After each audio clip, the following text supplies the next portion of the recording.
Kakinada rural Karapa మండలం విజయరాముడుపాలెంలో Shalem Baptist church స్థలాన్ని నకిలీ పత్రాలతో కబ్జా చేసేందుకు కొంతమంది ప్రయత్నిస్తున్నారని షాలెం బాప్టిస్ట్ చర్చ్ సభ్యులు పెంటపాటి వనజ, పెంటపాటి సురేష్ పేర్కొన్నారు. పాలెం బాప్టిస్ట్ చర్చ్ కబ్జా చేసేందుకు ప్రయత్నిస్తున్నారని కాకినాడ జిల్లా కలెక్టరేట్ వద్ద గ్రామ సంఘస్థులు ధర్నా నిర్వహించారు. ఈ సందర్భంగా వారు మాట్లాడారు.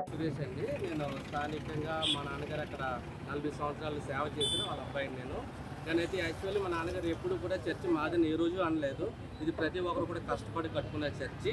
ఈ విషయంలో కూడా మేము మా నాన్నగారు చనిపోయేటప్పుడు కూడా చెప్పారు. ఈ చర్చి విషయంలో కూడా నేను చనిపోయిన తర్వాత చాలామంది వస్తారన్నారు, పేర్లతో సహా చెప్పారు. బొమ్మితి లాజరు, తర్వాత వచ్చేమో John William Carey, Koramati John William Carey, Koramati Sanjeeva Rao, వీళ్ళందరూ కూడా వచ్చి వాళ్ళు ఆల్రెడీ స్థానికంగా వాళ్ళు అక్కడ ఉండలేదు. 40 సంవత్సరాల తర్వాత క్రితమే కాకినాడ వచ్చేసారు. ఈ బొమ్మితి లాజరాను కూడా ఆల్రెడీ లోదరన్ చర్చి గైగిల్పాడులో ఆల్రెడీ గొడవలు పెట్టి కేసుల్లో కూడా ఉన్నారు. జాన్ విలియం గారు ఆల్రెడీ క్రేక్ చర్చిలో కూడా మెంబరు, మునుపు కూడా క్రేక్ చర్చిలో కూడా గొడవలు పెట్టిన వ్యక్తి కూడా ఆయనే. కానీ అయితే వాళ్ళు ప్రతి ఒక్కరిని జనాలను బెదిరించి నేను ఆల్రెడీ దుబాయ్లో వర్క్ చేసుకుంటానండి. ఇది మనసు నా మీద కూడా కేసు పెట్టేశారు. ఎందుకంటే తర్వాత మా బ్రదర్ ఒక ఆయన ఉంటాడు, అతనికి సంబంధమే లేదు. అతని మీద కూడా కేసులు పెట్టి భయభ్రాంతులు చేస్తున్నాడు, జనాలు కొడుతున్నారు. చర్చి ఈరోజు తాళం వేసేసారు. ఎందుకంటే ఈ చర్చి మా ఒక్కరి దగ్గర, కమ్యూనిటీ దగ్గర ప్రతి ఒక్కరు కూడా కష్టపడి కట్టుకున్న చర్చిని ఈరోజు వదిలి వెళ్ళాలంటే ఎవరు కూడా మాకు న్యాయం జరగాలని, న్యాయం జరిగేదాకా కూడా మేము ప్రతి ఒక్కరు కూడా ఈరోజు కలెక్టర్ ఆఫీస్ చుట్టముడతామని కూడా మేము మీకు చెప్తున్నాను. కాకినాడ జిల్లా అయితే మేము విజయరాముడుపాలెం గ్రామంలో షాలెం బాప్టిస్ట్ చర్చిలో ఉన్నటువంటి విషయాల మీద కలెక్టర్ గారికి అందరూ కూడా మా గ్రామంలో ఉన్నటువంటి క్రైస్తవ సహోదరులు అందరం కలిసి మా కలెక్టర్ గారికి మా యొక్క సమస్యను పరిష్కరించుకోవడానికి వినతి పత్రాన్ని ఇవ్వడానికి మేము ఈరోజు కలెక్టర్ ఆఫీస్కి రావడం జరిగిందండి. అయితే మేము విజయరాముడుపాలెంలో ఉన్నటువంటి స్థానికులు మేమందరం కూడా అయితే మా యొక్క క్రైస్తవ సమాజం ఏదైతే ఉందో 1952వ సంవత్సరంలో CBCNCకి సంబంధించినటువంటి ఒక స్కూల్ టీచర్గా ఉన్నటువంటి శ్రీ పెంటపాటి సూర్యారావు మాస్టర్ గారు అనగా మా తాతయ్య గారండి.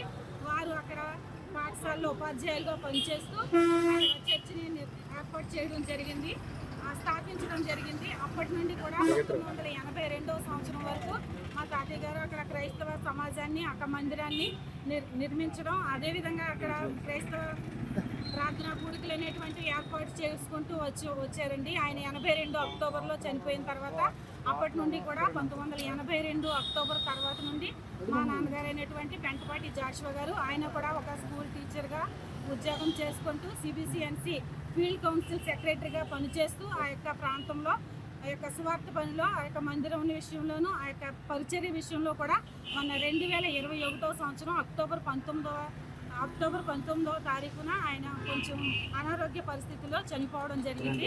ఆయన ఒక 2-3 నెలల నుండి సిక్ అవుతున్న కారణాన్ని బట్టి వారి కుమార్తెగా నేను, అనగా పెంటపాటి వనజ, అలాగే నా సహోదరుడు పెంటపాటి సురేష్, మేమిద్దరం కూడా చర్చి యొక్క పరిస్థితులన్నీ కూడా చక్కబెట్టుకుంటూ వచ్చామండి.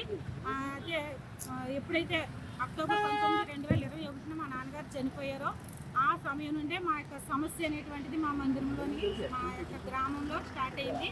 కొందరు వ్యక్తులు మా గ్రామం నుండి వెళ్ళిపోయినటువంటి 32 సంవత్సరాల క్రితం గ్రామాన్ని విడిచి వెళ్ళిపోయినటువంటి చాలామంది కలిసి వచ్చి మా యొక్క గ్రామంలో 2 భాగాలుగా చేసేసారు. వారి ఇంటి పేర్లను బట్టి ఆ యొక్క కొంతమందిని వారు ఏర్పాటు చేసుకొని మా మీద దాడులు అనేటువంటివి జరిగినాయి, మా మీద కేసులు వేయడం జరిగింది. వాళ్ళు నాన్ లోకల్ వాళ్ళందరూ కలిసి ఒక ట్రస్ట్గా ఏర్పాటు అయ్యి మా మీద యొక్క అజమాయిషీ చేయడం, ఆ విధంగా చర్చిలో వాళ్ళు ప్రవేశించడం జరిగింది.